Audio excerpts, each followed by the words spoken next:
अस्सलाम वालेकुम। इस वक्त कराची के चिड़ियाघर लॉकडाउन की वजह से वैसे भी इस वक्त बंद है, लेकिन उसके बावजूद भी हमने जब दौरा किया तो जानवरों के हाल इस वक्त वहाँ पे भी बहुत बुरे हैं। गर्मी की शिद्दत से चिड़ियाघर के तमाम जानवर परेशान, जबकि चिड़ियाघर की इंतज़ामिया उनके लिए हर मुमकिन कोशिश करती है उनकी रखवाली और उनके आराम के लिए।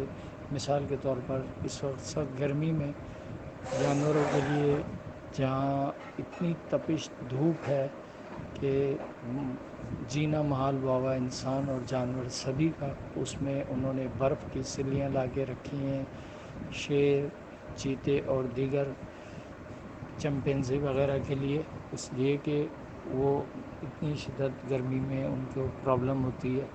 इसी तरह दूसरे जानवर हैं जिनके मुख्तलिफ़ जगह पे शुतुरमुर्ग है, हिरन, ज़ेब्रा, उनको भी पाइपों से नहलाया जा रहा है और जगह जगह उनकी रखवाली की जा रही है कि गर्मी की शिद्दत को किसी तरीके से ये जानवरों को भी कमी हो सके।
बनाएंगे